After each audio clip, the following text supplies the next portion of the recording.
Hi friends, welcome back to my channel Ajay talks. दोस्तों, अगर आपके साथ कोई साइबर फ्रॉड हो जाए, यूपीआई फ्रॉड हो जाए या फिर क्रेडिट कार्ड से पैसे निकल जाए या नेट बैंकिंग से आपसे पैसे ट्रांसफर करा लिए जाए, उसके बाद आप क्या करेंगे? सबसे पहले आप जाएंगे अपने बैंक और बैंक से मदद की उम्मीद करेंगे कि हमारा ये पैसा हमको वापस मिल जाए। पर क्या बैंक की मदद करती हैं? सवाल है नहीं।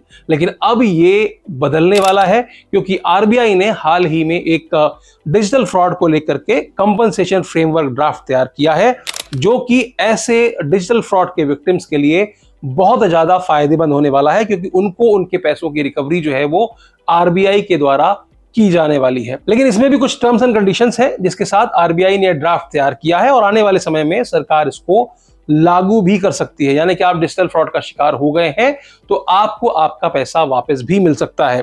तो कैसे मिल सकता है, कौन पैसा वापस करेगा, उसके लिए आपको क्या करना चाहिए और कितना पैसा आपको वापस मिलेगा, इन सभी बातों को जानने के लिए आपको क्या करना है, वीडियो के अंत तक बने रहना है। चैनल पर नए हो तो चैनल को सब्सक्राइब कर लेना है, और अगर आपको इस खबर को पढ़ना है तो आप मेरी वेबसाइट ajaytalks.com पर भी इस खबर को पूरे विस्तार से पढ़ सकते हैं। तो चलिए समझ लेते हैं कि आरबीआई के द्वारा प्रस्तावित इस digital fraud compensation framework draft में ऐसा क्या है। दरअसल ये ड्राफ्ट लाया क्यों गया है, इसके पीछे मकसद क्या है। ऑनलाइन पेमेंट के बढ़ते चलन के साथ साथ लोगों के साथ बहुत ज्यादा डिजिटल ठगी भी हो रही है, तो ऐसे पीड़ित जिनके साथ में कोई साइबर ठगी हो गई है, उनको राहत देने के लिए यह ड्राफ्ट तैयार किया गया है। आरबीआई द्वारा सुझाए इस कंपनसेशन ड्राफ्ट के लागू होने के बाद ऐसे विक्टिम्स जिनके साथ 50,000 या उससे कम का साइबर अपराध हुआ हो, उनको एक मुआवजा आरबीआई की तरफ से और बैंकों के द्वारा दिया जाएगा, जो कि कुल राशि का 85% होगा। यानी कि 85% अमाउंट की रिकवरी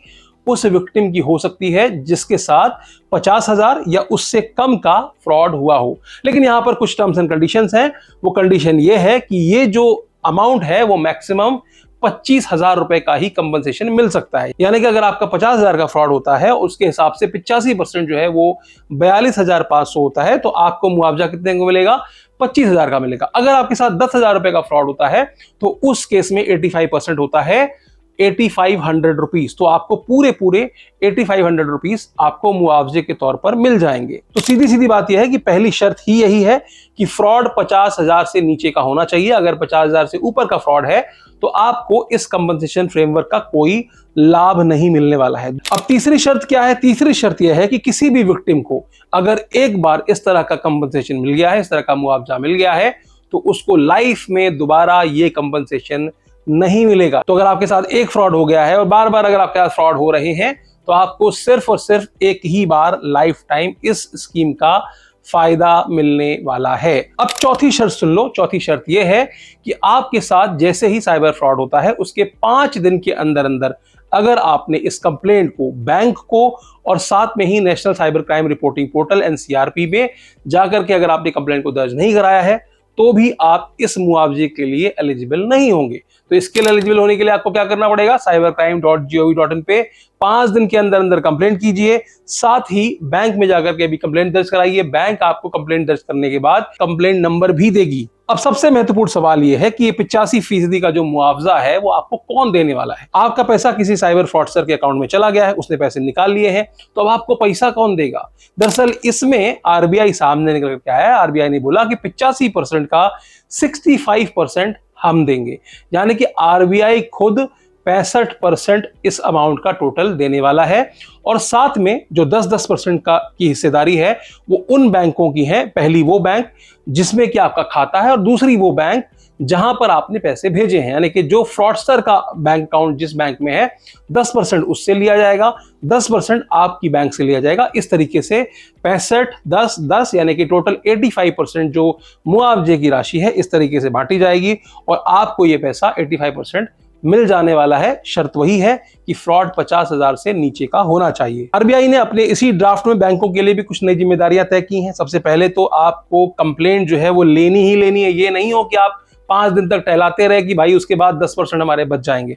आपको इमीडिएटली कंप्लेंट लेनी पड़ेगी। साथ में आपको कंप्लेंट नंबर भी देना पड़ेगा। यानी कि ऐसा नहीं है कि आप कंप्लेंट देकर के आ गए मौखिक तौर पर, तो वहां से कंप्लेंट नंबर लेकर के जरूर आइए। ऐसा ही आपको cybercrime.gov.in पे जब आप कंप्लेंट दर्ज करते हैं तो ऑटोमेटिकली आपको एक एक्नॉलेजमेंट नंबर मिल जाता है।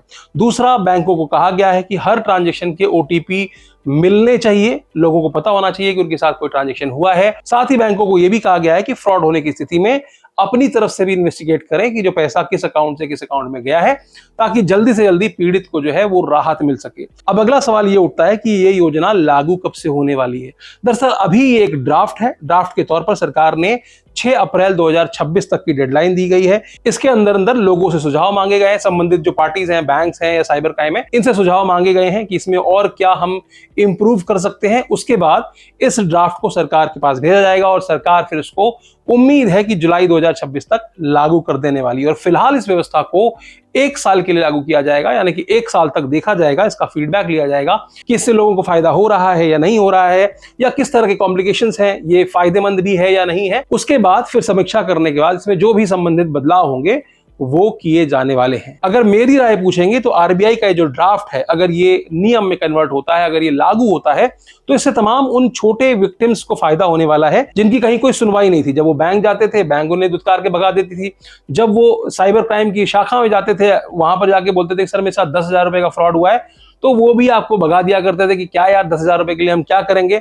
और सबसे इंपॉर्टेंट चीज कि रिकवरी बहुत जटिल थी, यानी कि अगर 10,000 का फ्रॉड हुआ है और अगर उस पैसे को फ्रॉडस्टर के अकाउंट में फ्रीज भी कर दिया गया है, तो उसको लेने के लिए बकायदा कोर्ट की परमिशन लेनी होती थी। कोर्ट से जाकर के आपको कोर्ट ऑर्डर लेना होता था। इसको भी काफी हद तक सुगम कर दिया गया है। जो नई SOP आई है उसके तहत अगर 50,000 तक का फ्रॉड है तो संबंधित जो साइबर थाना है वो ही पूरी इन्वेस्टिगेशन करने के बाद कि वाकई में ये फ्रॉड हुआ है और ये फ्रॉड का ही पैसा है, तो बैंक और साइबर थाना मिलकर के ये पैसे आपको यानी कि विक्टिम को दिलवा सकते हैं।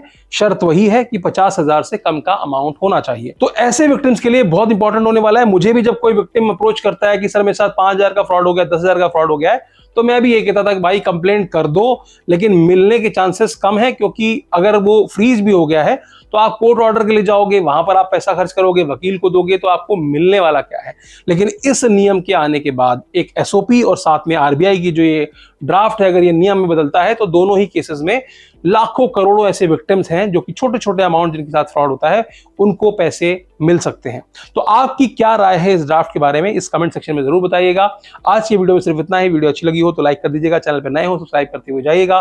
दोस्तों रिश्तेदारों को भी नए नए साइबर फ्रॉड से अगर आपको बचाना है तो आपको क्या करना है, इस तरह के वीडियोस को शेयर जरूर कर दिया कीजिए। आज के लिए सिर्फ इतना ही, फिर मिलेंगे किसी और वीडियो में। अंत में एक ही बात कहूंगा, हंसते रहिए, मुस्कुराते रहिए और साइबर अपराध से सुरक्षित रहिए। धन्यवाद।